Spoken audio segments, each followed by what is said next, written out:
And welcome back, ladies and gentlemen, to another edition of the Dawg Talk podcast. I'm your host, Harris Reno. Alongside me, co-host Dan Kiley, Kobe Piers. The boys are back on StreamYard to give you another edition of the Dawg Talk podcast. We were not here Sunday. Saturday proved to be a long day for all three of us. And we thought, hey, we wanted to give it some time, wanted to rewatch the game, gather our thoughts instead of being a little bit more reactionary and not giving you the correct, I guess, our full opinions after we've had a few days, hours to diagnosis what happened on Saturday. If you've been with us since the beginning of the show, you would know the first loss that we have ever done a podcast like a post game podcast, it was Alabama 2023 SEC Championship. Dan was along for the run with that. We were doing the show for 12 of the 29 game win streaks together in that time. Kobe, you've been with us now for what? This is the third Georgia loss since Kobe's joined the show. Damn it, boy. We don't do these very often. But when we do, I do feel like it ends up being a good show. Maybe an even better show than one's post-win. Because there's a lot of substance to talk about. Like, it's hard to come out on here all the time and talk about how Georgia just whips people. And the whooping has been few and far between what it used to be. Like when Kobe was over there playing, this weekend versus Kentucky at home, you'd be like, oh, yeah, Georgia's about to put a 40 bomb on them, about to run for 200, about to pass for 200. Going to be a good day. But now in today's world of college football, it's like, is Georgia going to cover that 20.5-point spread? Maybe. Kobe's already shaking his head yes. We'll see this weekend.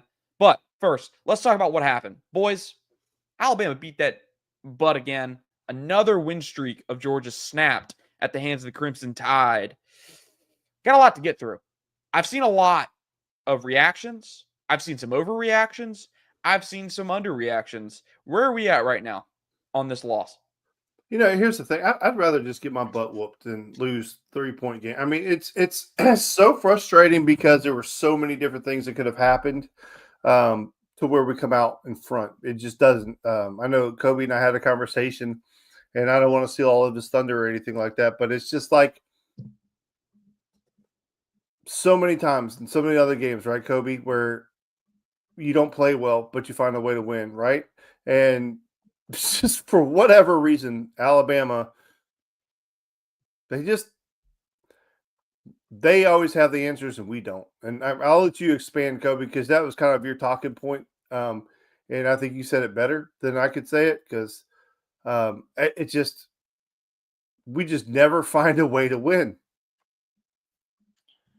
Yeah, I think like Dan said, and kind of like we've talked about, and I think about too is, there are games since the head ball coach has been here that you've had the least or the lesser team, and there are teams that you've had the better team, and it just feels like that. Historically speaking, since he's been here since 2016, if you take away the 2016 season in and of itself, you have found a way to win on both sides of that coin more times than not. You found ways to beat teams that were the better teams, and you found ways to every once in a while you give one away for a team that maybe isn't necessarily the better team, but it just typically isn't your night. I look at 2017 Auburn. I look at last year against Ole Miss. I look, typically you have one LSU at LSU in 2018. Teams that I don't think if you lined up and played 10 times, you lose but one, maybe two games. That you end up, you slip, you fall. It happens to the best of them. It's happened to them over and over again. I think the thing that makes me excited for these games against Alabama are the same things that we talk about end up hurting, right? They're games of tight margins. They're games of turnovers, of timely penalties, and missed opportunities. And I think that the most frustrating part for anyone that's a Georgia fan at this point, and fans of other schools, I guess, as well, it just seems like you're so close in so many aspects except the one that matters, and that's the score at the end, right? Like, were there opportunities for Georgia to win this game? Dozens of them. Were there opportunities for us to win this game by 2 scores? I also believe yes. But you still lost. You didn't give up a single defensive point in the entire second half, and you still lost this football game at home. I would have sat on this podcast a week ago and told you that I had taken all the money that Harrison pays me to be on this podcast and put it on the line that would in no way would have happened. You're supposed to let Dan know I pay you. But like you're saying, it's so, and then it's such a weird feeling too.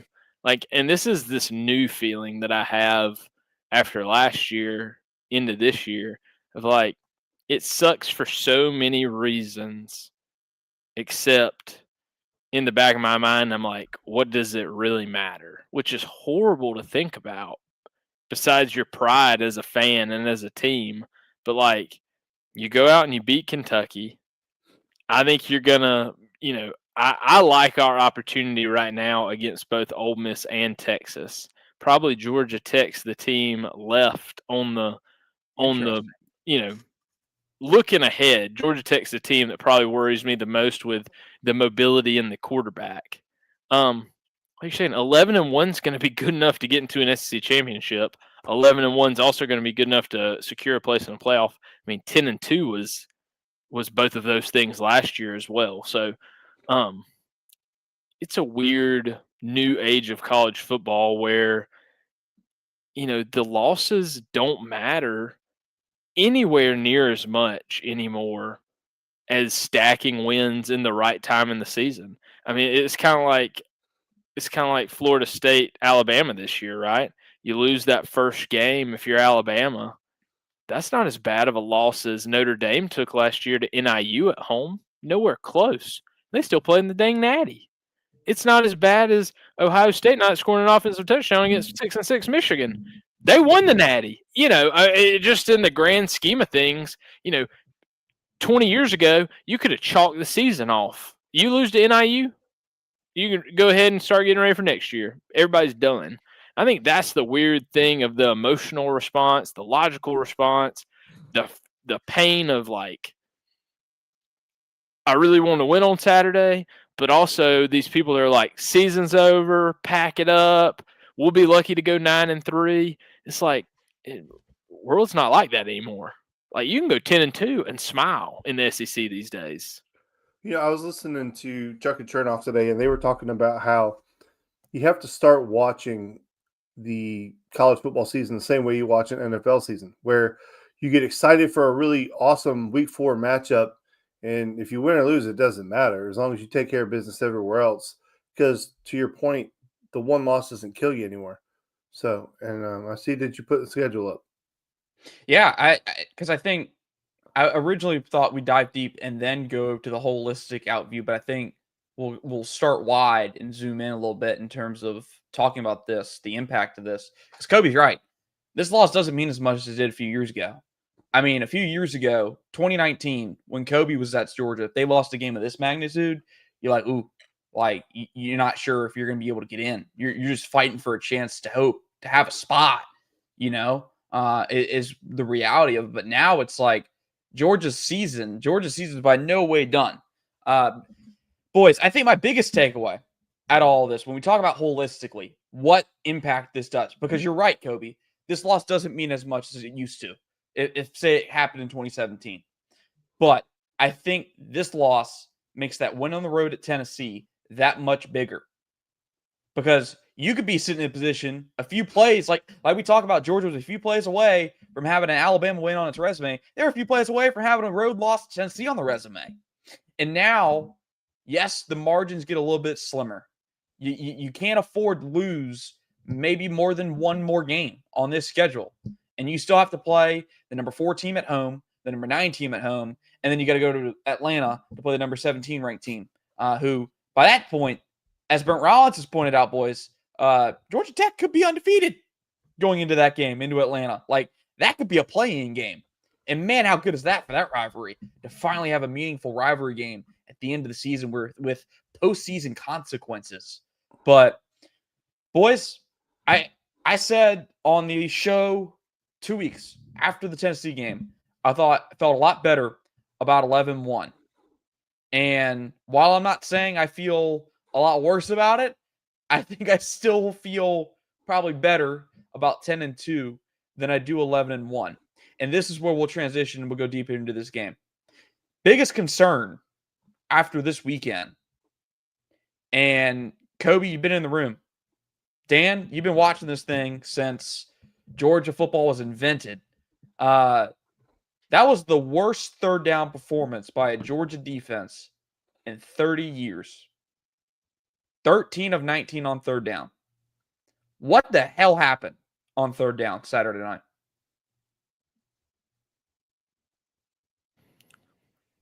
That's I'd love to hear Dan's thoughts on it too. I think that it's one of those that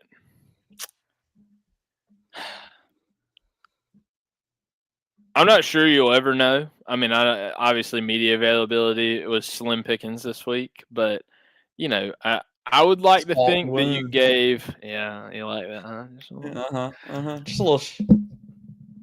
I mean, I would like to think that you just gave an unbelievable amount of respect to two very good wide receivers for Alabama, and you played a quarterback that his receivers are intelligent enough that if they have to run an 8-yard route, they're running 8.5 yards. And he put the ball in a place where they could make a play, and they went and made them. I mean, more times than not, when you go and look at those drives that in the first half, if they had to have 6 yards, they ran a 7-yard route, stopped dead still, and we were playing a soft enough zone that, I mean, if the ball was on the receiver's body, he was catching it and basically sitting down and living to play the next drive. He wasn't trying to turn up field. He wasn't trying to make it 20. He wasn't trying to make it 30. He made it 9 yards, first down Alabama, chop away, keep chopping the wood. And I think that we were playing the zone to prevent the big play, and, that's that bend, don't break thing. The problem is you had two 14-play drives, back-to-back drives in a row from Alabama. The bend don't break is great when they kick field goals. If Alabama had gone down and kicked a pair of field goals, I'd tell you they can go 50 for 50 on third downs for all I care. The problem is once they got down inside the 25-yard line, they're scoring touchdowns. And at some point, bend don't break defense that gives up touchdowns is just bad defense. And that's that weird fine line between it all, right? Even the second drive of the game, it should have been probably a 4-play touchdown. I mean, my man drops a wide open beater.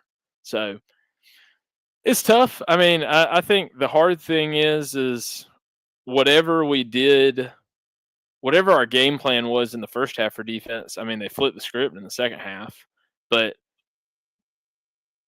it makes me more worried. Was it not the best game plan? Was the good game plan not executed well? Or did Ryan Grubb and Kalen DeBoer just have such a variety of looks, such a variety of formations, such a variety of motions that you were left confused in the back end at times, having to play it safe to try to prevent confusion? Real quick, Dan, I know you want to jump in here, but he walked right into what we talked about in terms of what I want to ask Kobe for tonight. Seeing Georgia have its opening game plan just rip to shreds defensively is nothing new. The last 3 years, that's happened. You've seen teams come out, start early, and give Georgia all it can handle in the first half. I mean, what is it? What's different? Because we know the myth of halftime adjustments aren't real. Like, you only get, 5 minutes where you're actually on the board talking, maybe doing adjustments. So, like, what's going wrong in terms of the week of preparation? Because that's the one thing in the Kirby Smart era that you're like, off a bye week, Kirby's been elite at Georgia coming off the bye week. But you have 2 weeks to prepare. Both staffs have 2 weeks to prepare, and one of them gives you all you can handle in the second half, or in the first half, and then come out in the second. That's 2 years in a row now versus Alabama, where you have to come out in the second half, and you basically have to play perfect to even get yourself back in the game. Well, I wanted to answer the previous question, so go answer that. That's fine. I don't know what we're doing. What? Go ahead. Go ahead. Kobe's all right. So, I mean, to the previous question, I think part of it was just that you had a quarterback who played hotter than he's ever played in his entire life. You can't find any game film of any other game that he's ever played before where he's ever been that consistently hot. And then you had a coordinator and a head coach who can dial up gems, and they did. And then I think part of what Kobe said is 100% true, where we were a little bit conservative, and then even with our commenter, not being able to get pressure. So you have a quarterback who's scorching hot with a guy who can scheme the shit out of some offensive plays, and they're just dialing up winner after winner after winner after winner. And it was one of those things where they were just unbelievable to start that game. And if you go back to last year's Alabama game, it was the exact same friggin' thing. Jalen Milroe, who played like complete ass half the season last year, comes out and looks like Tom Brady and Michael Vick had a baby and just absolutely annihilates us. So it's like a perfect storm. But the frustrating part for me is we never get that perfect storm. We never get that perfect storm ever, and they do. So it's frustrating as hell. It pisses you off, and it makes I am so freaking glad I didn't have to watch the beginning of that game live because I would have broken some shit. They were just incredibly hot to start that football game, and they had an answer for everything Georgia was trying to do. But what we see more times than not out of Georgia is that what they call you can't. It's so almost impossible to be that hot the entire game. And then I think you got to see that Georgia's defense wasn't actually that bad, and they completely took over the game in the second half. Bama, I think there was one play they were saying that if they would have made the right throw, that they would have scored a touchdown. But other than that, Georgia shut everything down. And then, of course, at the very end of the game, it's real easy to cherry pick and say, oh, well, they had to get one stop. Well, hell, they've been getting stops the entire game. So that's on you for not scoring on all the other stops, on all the other short fields they got you. But to answer your question, to start the game, I just think it was a combination of them being just ridiculously hot with a quarterback who was playing out of his damn mind. And you can't find him playing like to anybody be like, no, that's how he plays. Bullshit. Go find me the tape. You can't find it. He's never been that good in a game, ever. To be honest, I put this out, and Dan, I know I saw it because I think I sent it to you. If it wasn't for Jalen Milroe last year, that first quarter performance from Ty Simpson would have been the best quarterback performance versus Georgia defense by an Alabama quarterback in the smart era. I mean, they're 2 years in a row. You have a just great performance in that first half versus Georgia's defense. I pulled these up. I was looking at it. And this was something we talked about coming into the preseason when we had Brent Rollins on. He was talking about Georgia. They were still pretty good on third down last year. They weren't as good on first down. In this game, it was the opposite. Georgia was really good on first down. I mean, essentially, you took away Alabama's run game completely. Alabama had very little doing up front. They averaged, I think, 3 yards a carry. Again, when you look at that, if you have nothing else other than the yard per carries and the rushing yard totals for both teams, you're like, man, Georgia wins this game, probably by 2 scores, if you have just that to look at.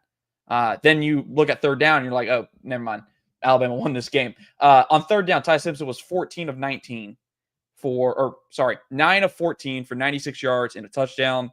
On first down, he was 11 of 14 for 107 yards. Bama rushed it for just 3.3 yards per carry on first down in that game. I like this comment. Kalen blitzing Georgia in the first half of games is a Kirby Glenn issue. Maybe it's a Schumann issue, but we have an issue there. Yeah, and I agree. And I believe this is Axe, if I remember the name correctly, or formerly known as Axe, now 2-Pete. The lack of a pass rush is very concerning. I mean, a lot of the blitzes Georgia brought, the pressures Georgia brought in the first half, I don't know. I went back and watched the TV copy because obviously I don't get to listen to commentary during the game. And I can't tell you how many times I heard Kirk Herbstreit say, if you're going to send that pressure, you have to get home. Otherwise, you're going to get put in a bad spot. I don't know how many times I heard it, but I heard it said a lot. And you know how many times they got home on any of those? In the first half, none. Like you're saying, I mean, it stings, it rubs salt in wounds, like you're saying, but it is what it is. I mean, they would go down and methodically drive twice in a row. And then, like you're talking about after that, you give the ball right back to them on a short field inside the 20. You keep them to a field goal, and then basically you have some busts, some maybe some mental breaks on a 2-minute drive that they go down and score a touchdown. I mean, defensively, in a weird way, I'm not like, yeah, should you have maybe gotten to the quarterback more? Would have been nice to have some timely sacks. Yeah, for sure. But I just guess, again, if I was telling you, gentlemen, 2 weeks ago, 3 weeks ago, Friday night, if I had told you we would have given up 24 total points and 0 second half points, who would have taken that in this room? Because I would have. If you'd have told me we'd have given up 24 and one on a short field, I mean, they only had to go 20 yards. So I guess my thing is, like, do the stats look the best? No, but they're deceiving in the fact that basically they had the ball twice, scored 14 of those points, got it right back on short field, kicked a field goal, didn't really have a great rest of the half, then had a really, really nice 2-minute drive to go down, score a touchdown before the half, and then scored nothing again. Didn't kick a field goal, didn't score a touchdown, nothing. So blitz and fast first half for them, yeah, sure, but like the opportunities to score with them were there. I think that's where the frustration comes. The running was there. It just, when you had the opportunities to put the game away, they didn't happen. I think those are the hard things to swallow as the week goes on, or as the season even kind of goes on. Like, there aren't many games that you lose that you had an opportunity to win as many times as Georgia had this one. And I think the frustrating part is when you play a team like Alabama, or I mean, it doesn't necessarily just have to be Alabama, but a really high quality team, especially a team with a pretty good defense. And I think we can say Alabama's got a pretty good defense. I wouldn't call them elite or great, but they're pretty good on defense. So when you play a team of that caliber with a good defense, the home run balls and then the broken plays or the opportunities to really capitalize, those are so few and far between that whenever you do get the opportunity and you don't capitalize on it, it's just amplified so much more. Like, you play a team that you just, and I wouldn't even say like one of those FCS teams or anything like that. I'm talking about you play a team like the one year we just absolutely boat raced Vanderbilt, right? There were broken plays everywhere. There were blown coverages everywhere. There are opportunities to score all over the place. But like with Alabama, there was like one, maybe two opportunities to really hit a home run. And like Kirk Herbstreit even mentioned it during the broadcast. He's like, Georgia is having a really hard time going downfield because they're just sitting back and on the back end and just daring us to try to throw it deep. And they were going to, they were wanting everything underneath when they had the lead and they were playing from out front. So, play like Taylor's playing. I know we haven't gotten into specific plays or anything like that yet, but that's why that one hurts so much. And I was talking to my good friend the other day, and I was like, I know everybody has all this vitriol for the fourth down play. But, like, for me, where I was angry was the Taylor drop. And then whenever we don't get it on fourth down, I was like, figures. Like, I wasn't even mad at that point because it's like there were so many opportunities to both of you have mentioned it multiple times already. There were multiple opportunities to have success during the game. And it was just like, entering the wrong password over and over and over again. And you're just like, damn it, I swear to God, I knew what this password was. And you just don't. Yeah, we see you, Cannon. I hope your 2K crashes. Do we want to flip to the offense? Because we've already kind of gone there. So let's flip to the offense. Boys, I got a stat. I dug this up Sunday night. Anyone want to guess how many times in the Kirby Smart era for Power 5 opponents, Georgia's averaged 6.5 or 6 yards or more per carry, or 6 yards per carry or more versus Power 5 opponents? Anyone want to guess? Take a rough guess. 3 times. Ooh, that's on the low end. Very low end. This is versus Power 5 opponents, 6 yards or more per carry in the Kirby Smart era. They did it. They've done it 28 times. I thought you were asking because it was like a trick question. Never mind. No. 20. I bet they've lost 2 of those. That's exactly right, Kobe. One of them was Saturday. The other one was 2016 Georgia Tech. I was in the building for both of those. That sucks. And yes, I put that was another one. They're 54-4 when they rush for 200 yards. Good if that's Lord. not the Padlock stat of the damn night, I don't know. Aside from third down, I don't know what is. How many of Kobo- those 4 losses were to Alabama? None, because this is the first time they've ever rushed for 200 yards in Alabama in the Kirby era. Probably Georgia Tech that he talked about. Probably ran for 2 bills. Lost to Georgia Tech, Ole Miss in 2016 with 200 yards, and lost to the Ole Miss Kentucky? one shocked me. They didn't lose in Kentucky in 16. They lost somebody else. We've never lost to Kentucky under Kirby Smart. Dan, I know you were on the road, so you weren't here for last week's. But your good friend Kobe was on this show last week, and I asked him for keys to the game. And he said the 2 things, the cliches. Rush for 200 yards. No. He was like, he gave us, he's like, I know it's a cliche, you're going to be mad. And he's like, the team who runs for more yards wins this game, and the team who turns it over more loses this game. And by God, he went 1 for 2. But one turnover in this game. And that ends up being the difference, the 3-point difference. I mean, you could go back. I could go back to dozens of games that are that way. I mean, not dozens of games, but almost every game that we've ever played against them. When you go back and go, oh, we had a fumble and they scored off that fumble, or oh, we had a turnover and they scored off that turnover, and that exact amount is how much you lose by. It's crazy, but it is what it is. It's in the past. All right. It hurts me. It hurts me really bad, but I'm trying to put it in my rear view. I know you want to put it in the rear view, but after tonight, we can put it in the rear view tonight. I guess let's go to Gunnar Stockton. I've seen the narrative. I'm sure you 2 gentlemen have, that Gunnar Stockton lost Georgia this game. All 3 of us before this I actually show, haven't seen that really out there. I'm not saying it doesn't exist, but at least the people on my timeline, thank God, were being rational.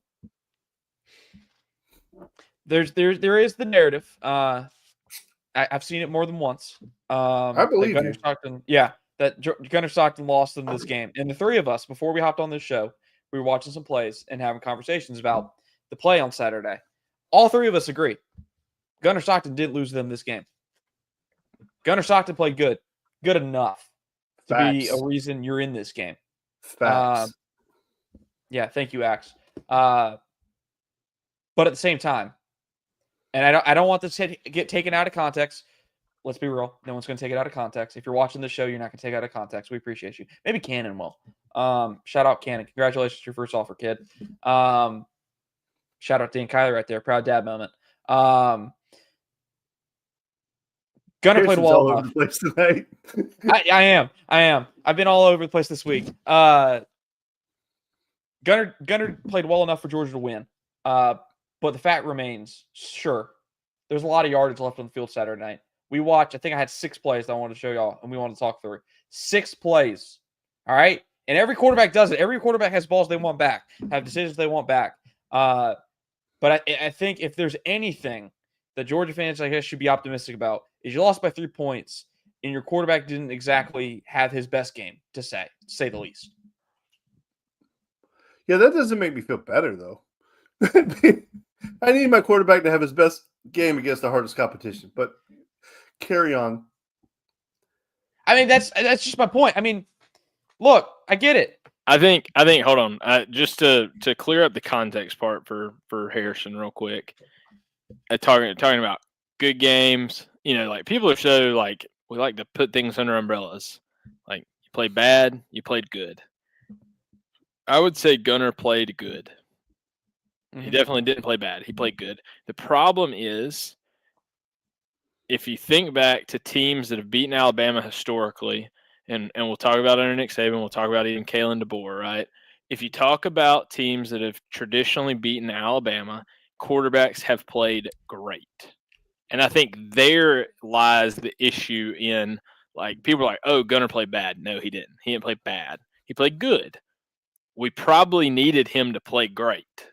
You know what I mean? Like, is that, like, when you think about Joe Burrow, you think about even Castellanos this year, like, he ran like a madman against them, and when the big plays had to happen, they hit him. And when you think about just all the teams, traditionally speaking, that have had to show up and play Alabama, the quarterback has also had to play great.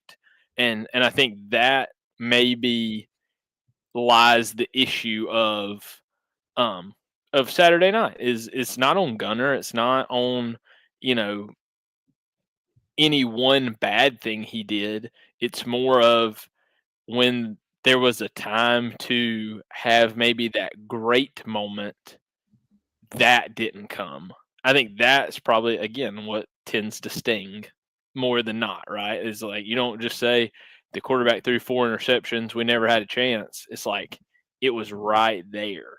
And like you're saying, it still a lot of time. I mean, it's only his 5th ever start. Yeah. I mean, a lot of time left for him to figure out a lot of things. It's a long season. Early starts are hard on quarterbacks. What makes it even harder is when the big play is there that Dan talked about earlier, when that explosive's there, that game-changing play is there, and it gets dropped. And look, Talon Taylor, I'm sure, is going to go on to make great catches in his career later at Georgia, but that one hurts. To be honest, John Brown, to be honest with you, it's all scripted anyways, just like the NFL. Hey, the NFL Junior is making its way around. The allegations are out there. But yeah, man. I mean, look, I don't know about y'all, but when that dropped happened, it was kind of like, oh yeah, that's the moment that Georgia lost the game. Like, sitting there in real time, you're like, there it goes. Like, we've seen this story before. Yeah, and I don't like that movie. Yeah, like you're saying. I mean, I don't know. I'm not the Debbie Downer of, like, when the moment he dropped that ball, I was like, this game is over. But it gets to be at a point where, it you have to take the big shots, the big plays when they come. And the hard thing is you dial up. I think it was 2nd and 8 when they threw it. Maybe it was 1st and 10. Now I'm a little fuzzy, but I think it was 2nd and 8. Second down. And so all of a sudden you get to 3rd and 8, and then you punt. Like, you don't even get a first down after that big play. So you just completely – I feel like, to me, not only – like, if you look at Alabama's big play they missed, they drive the field and go on to score the touchdown, right? Like, they still get the 7 points. We dialed up the winner to Taylor. He drops it, and we punt the ball after the next play. So all of a sudden you are just – not only has the air been let out a little bit by the big play, but then you call a okay next play. I don't even remember, honestly, kind of a blur. Don't even really remember what the next play is, but then you punt. Swing pass, and he threw it to his feet. So like you're saying, I just guess at that point, it's like I would have rather seen, like, let's line up and run the ball on 3rd and 8, make it 4th and 3 on our plus side. And then maybe you have a decision to make, right? Do we think we're man enough to go get 3 yards, or do we need to punt the ball, but at least get some positivity back going in the crowd and the team in maybe some of those things? So I think that's where the big momentum plays, they can build your momentum or they can crash your momentum. So I think, that's the part that kind of is that extra salt on, if he hits that play, it's a touchdown immediately. But you also didn't have enough rebound from that play to turn it into a drive, at least turn it into a field goal. I mean, at that point, you get 2 first downs, you kick a field goal, you just never know. I think that's the hard thing. Dan? Yeah, I do think, and he mentions, Axe mentions that about the offensive line and Bowens, and I do think the one thing that gets lost in this entire game is how fantastic Chauncey Bowens was. He was incredible. What was it, like 116 yards or 114 yards or something like that? 120 yards, touchdown, and on 12 carries. Yeah, so I think Bowens had an incredible football game. He ran hard. That's what I really love about running backs. It's like, you get your fast ones, you got your strong ones, and you have some guys with a little bit of both. And I felt like he showed a lot of balance. He could go inside, he could go outside. He was tough to bring down. I don't know if he ever got tackled by one guy. Maybe he did, but I don't think he did. And then you had McCray come in and just absolutely just, I mean, that touchdown was pure will. I mean, I don't know any other way to say it. I mean, they had two grown ass men trying to yank him back away from that goal line, and he just pulled them both into the end zone. So I thought you had two guys in that backfield really, really step up. And I kind of feel bad for Nate Frazier. I'm sure he'll get it together. But like Matt Stinchcomb talked about when he was on with 680 yesterday, he was like, you can't turn the ball over, man. He's like, I've had coaches tell me you can't commit penalties. You're not worth 5 yards. He goes, well, there's probably some guys who are worth 5 yards. He's like, but a turnover that gives up points, like, no, you're not. So, he's got to figure that out. But as far as the offensive line acts, I hear you say that we figured out the offensive line. I don't believe we have. I think we have a lot of young guys who have a lot of talent. I don't think they've put that continuity together yet. I think they have a lot of learning to do, and I'm not 100% confident that they understand the schemes. And I saw George Foster pointing that out. I saw Matt Stinchcomb pointing that out. I saw who's the other lineman that I sent you? Anyway, it doesn't matter. I sent it to you guys, and you didn't watch it because you don't even know. He sends us a lot, to be fair. Yeah, so I sent you one thing all week, jerks. I kind of disagree here because I do feel like Georgia found its Are you talking about Davin Bellamy? Are we going on the other side of the offensive line? No. Okay. There's another offensive line that was just talking about zone slide protection and basically they just didn't understand their assignments. And that's a little bit concerning. But one of the things that I keep hearing is that they're young. Well, if you're good enough to be out there, then you're old enough to play. So, I mean, look, you're gonna bust either way. I mean, that happens. I mean, last year can't do it when it matters. Yeah, and obviously that's a problem, but that's long been a problem for these kids on the line. I do feel like Georgia has its best five, and I think now you're at a point where you need these guys to play together. Like, they need to get these reps. They need to take the snaps. They have to be able to build the continuity. Because at this point, they haven't had the chance. We know Juan Gaston's one of their about five best offensive linemen at guard or tackle. We know Murray Freeling is. We know Michael Morris is. We know Drew Bobo is. And Jonathan Glover has been a fantastic surprise for Georgia at either of the guard spots for them. He's also making the case for being one of the top five offensive linemen they have in the game. I think that's a plus. Obviously, if you're a fan, you want to see them start building continuity and be able to play together.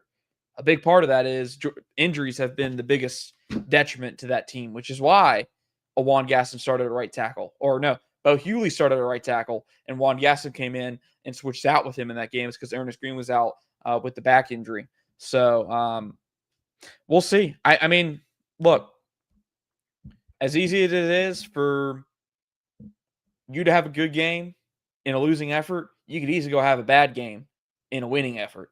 And we got to see some consistency out of that group. I guess that's been the one thing over the last year or two that they haven't really had under the last few years with the offensive line. All right, boys, how are we feeling? Look, Kentucky comes to town on Saturday. I think we'll put the Alabama game to bed. And move on to the Wildcats. I don't really have too much planned in terms of Kentucky preview because a lot of it, I mean, really historically, Georgia's been really good versus Kentucky in these matchups at home, not on the road, at home. I was getting there. Damn you, Dan. Old Dapper Dan, man. Line's 20.5. I'm not taking Georgia to cover in this game. And it's not anything. Kind of rich. Hammer it. Hammer it. 30-3. Hammer it. I'd hate to be Mark Stoops walking in the door on Saturday. So here's my take on that, Kobe. I don't think Kirby will run up the score on Stoops. They seem to have a relationship. And maybe you can enlighten me where that relationship comes from, because I don't think that they ever cross paths ever. Yeah, Other I than don't. I just think he must respect the way he runs the program up there. I think he kind of keeps his head down. He prides himself in playing good defense. He prides himself in tough physical football. He likes to run the ball. He likes to run the sixth offensive lineman. I think he runs a very traditional, old school pro style kind of offense, or did for a long time. I think Kirby just respects that. That's kind of very much of our five guys versus your five guys. There's no tricking you. There's no nothing. It's just line up and it's football. I smash think mouth. I think sometimes the head man, obviously everybody has their own styles of football they like. They like to coach against. They like to see. I think that's where that respect comes from, right? Like you don't line up and he doesn't try to trick you and throw a bunch of different formations and wrinkles and all. I mean, it's not really that way in Kentucky. It probably should be, honestly. I mean, looking at just being honest with the records over the year, they probably should be trying something a little different. But like you're saying, I think in the media availability this week, albeit however short it may have been, I think that hearing the guys talk and hearing him talk about that they would be ready to play again today, if given the opportunity. I would, with the way Kentucky's trending, I would be worried if 20 points. I think is you'll see that pretty easily. I think that um, there's going to be some, I guess maybe some in my thought process at least, kind of lack of a better term, like throw a dog a bone, right? Like I think Pun he's intended. gonna. I just think the head ball coach is going to realize that you can be feeling pretty down, and not that he would want you to feel down, but you can lose some confidence as a team, as a football team, when you take an emotional loss that way. I think if he can counteract that with a big emotional, fun victory, I think that's coming for him. And I don't think there's a better team in the SEC to do that against at the moment. Well, so Kentucky cannot throw the football. Like, absolutely cannot. It's not. It's not they don't want to. It's they freaking cannot throw the football. They rank 134th in the country in completion rate. Their 50%. leading receiver has like 130 yards on the season, which is really not good. I think their quarterback is thrown for less than 400 yards or something like that. It's absolutely atrociously bad. So, and what do we know that Georgia can do? Georgia can stop the run extremely well. So I think that there will be a lot of short fields for Georgia, unless Kentucky has just some amazing punter that I'm completely unaware of. But I think there's going to be a lot of short fields. My whole thing, and I hear you, Kobe, and I don't disagree with you.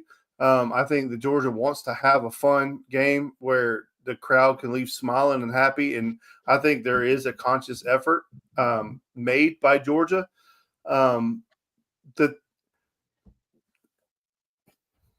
and to throw a dog a bone is a great thing, because I don't feel like Kirby ever does anything specifically for the fans. Like, I don't. Maybe he does. It's just the sense I get is he doesn't do anything for the fans. If it doesn't serve him or his team, he doesn't give a shit. So like, I don't think that he wants to put on a show for the fans. I think he could care less. But I do think, and you brought up a very good point, where he doesn't want to lose his team. He doesn't want them to be disappointed. So maybe being a little bit more aggressive, taking some more shots.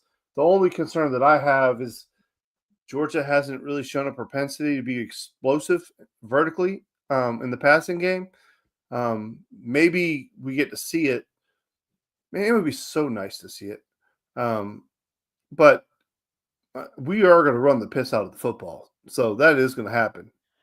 I think the shots will be there. I think, again, like we like to laugh, do you hit them when they're there? I mean, they're going to have them dialed. I think 28 points in the first half this week, I would say, would be on the low side. I mean, right at the line of, I mean, I would fully expect a Mike Bobo special on the first drive of, 10 plays, come out hot, get it rolling, score a touchdown, and then, like you're saying, short fields, getting the ball back quickly. I just – it won't be for the fans at all, Dan. Don't get that twisted, I guess. It's not going to be a bloodbath for the fans' enjoyment. I think it's more going to be, hey, man, let's get the quarterback a little juice going.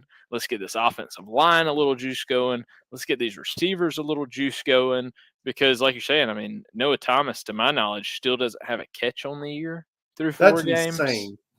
I mean, this is one of Texas Actually, A&M's that he has one. He does have he has I think 2 catches. Let me double check. He has 3 catches for 24 yards, both versus Austin P.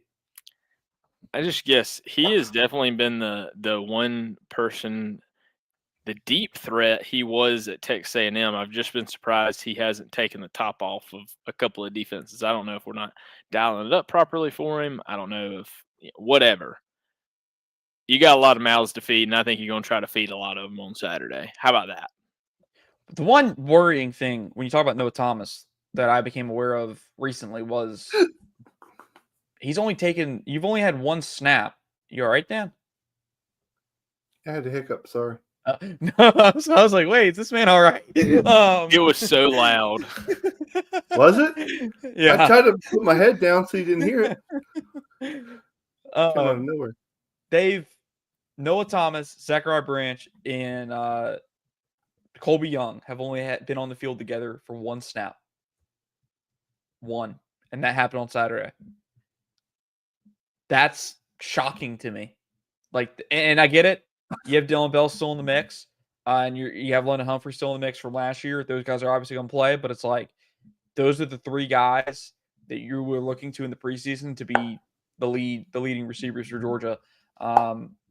I don't know what that says about what's going on at practice with Noah. I assume, considering what he did in fall camp, from what we all heard, he's practicing well. You would have to imagine, because the buzz for that kid was a lot coming out of fall camp this year. All right, I know we got a hard stop time, so we'll go ahead and move into predictions for the week. Dan, while you were gone, I decided, since both y'all suck at picking games, I'd go ahead and throw my hat in the ring and go ahead and get rolling. So my one game I picked before that was the Texas Tech Utah game. I got that one right, so we started out perfect 1-0. It was a good week for Kobe and I while Dan was on vacation, also known as a work trip. Kobe went 3-2 this week. Kobe hit on TCU, Ole Miss, and Oregon. Missed out. We both missed on USC. Kobe had Georgia -3.5. I had Alabama, TCU, and Oregon. Missed out on USC and LSU. This week, we got a slate of game, boys. We have a slate of games that are going to be interesting. A lot to choose from. These are a little bit difficult. A lot of these lines I'm not a fan of. But we'll start down south in the swamp. Texas goes on the road to Ben Hill Griffin Stadium. 2 offenses that have struggled mightily, 2 defenses who have played well. Texas is a 6.5-point favorite on the road in their SEC opener.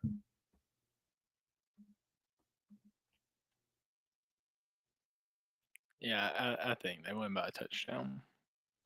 All right. I think across the board.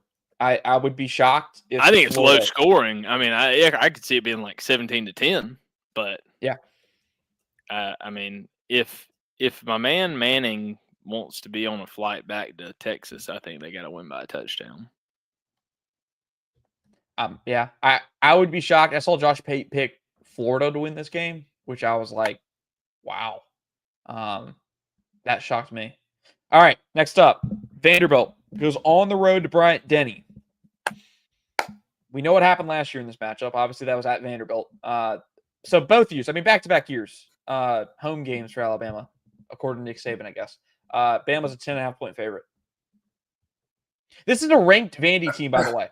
College game day is at Vanderbilt, or is there for a Vanderbilt game, at Bama for a Vanderbilt game. I wouldn't touch this normally in a week, because I think the X factor last year is it was little old Vanderbilt. You sleepwalk into it. You know, Vanderbilt's the only place that feels like a home game when you're on the road. And they showed up, and what do they have? A great quarterback performance that beats them, right? I think typically when you give somebody a heads up on a game like this that they are a little bit better prepared. But if Vanderbilt can run the ball, this game's going to be mighty interesting. I think that Vandy covers the 10.5. I don't I'm think with they you. win, but I just think it's going to be last man with the ball. I like Vandy to cover as well. 10.5. I love the 10.5 point line. Yeah, I'll take it. This one's hard because you have Alabama coming off a big win with little old Vanderbilt there, but then you have the context of Vanderbilt beat them last year and then talk shit about it. So Alabama's going to be pissed off about it. Just to be different than you guys, I'm going to say that Alabama covers, but I really think that Vanderbilt has a really good chance at this, but I think they have Alabama's attention is, I think, my point. Yeah, 100%. No Bama Dan right there. I thought we were about to get Bama Dan. Bama Dan's been in the closet for a little bit. We haven't heard from him in a while. Bama Vandy's just such a weird one because, like you're saying, it could be a 3-point game or it could be a 24-point game. It just depends on what gets away from who. Shall be interesting to see how that game progresses. I know a lot of people will be watching that one. Maybe this is one that people won't be watching, but it's an undefeated matchup. Texas Tech goes on the road to Houston. The Red Raiders, who did me justice a few weeks ago, they are a 10.5-point favorite on the road. I'm taking the Red Raiders. Morton had my back last time. He's going to have my back this time. Yeah, and I Houston's agree. coaching staff did a horrible job last week, so I'm Texas up, Tech, baby. Texas Tech, and covers. There we go. There we go. We're all on the same page so far on that one. All right, next one. Let's go to Doak Campbell Stadium. We'll make this the last pick. I think we already. I won't count Georgia in this record. I don't particularly like that line. I think it's very steep. I know Kobe says hammer it, but I ain't touching that. I don't think Dan wants to touch it either. Doak Campbell Stadium. Shit out of it. Damn. All right. Then maybe we'll count it. Miami -4.5 at Florida State, coming off the upset loss for Florida State. But you got Castellanos talking shit again. So talking about they're going to rush the field after they beat Miami. That guy can't keep his damn mouth shut. But you know what? Every time he runs his mouth, they win. But we're getting not so fast. I'm still going to go Miami. Damn, we got two not so fast. I was like, wait, he's definitely about to pick Miami. Then he comes back and I'm picking FSU, and he's like, nope, screw y'all, I'm going Miami. All right. My record's already horrible for the year, and I can't bring myself to pick Miami. So all right, I'm taking Florida State, I guess. Or Miami not to cover. However you want that to be the easiest. There we go. 4 picks for the week. Dan's going all with the spread, all spread picks, no money line here. Texas, Alabama, Texas Tech, and Miami for Dan. Kobe has Texas, Vandy, Texas Tech, and FSU. I have Texas, Vandy, Texas Tech, and Miami. Yeah, I mean, with the way Dan put it, I do feel kind of scared. When he does open his mouth, he has backed it up with some play. Maybe we all regret that. Maybe we were just sitting here looking at Kobe like he's a genius. But his record so far has not been great. So maybe not. Maybe odds are that Dan and I pull out the win this weekend. All right, we'll be back next Sunday, this coming Sunday at 7:30. Fresh off Georgia, Kentucky, live reactions from the Wildcats and Bulldogs this weekend here in Athens. Should be a fun weekend of college football again. We will see you next time, live at 8:30. I caught myself. Thank you, gentlemen. Here on the Top Talk podcast. Of course, 7:30, I am elsewhere. But anyways, we'll see you back next Sunday. It's 8:30. I got you, Dan. I got you this time. Go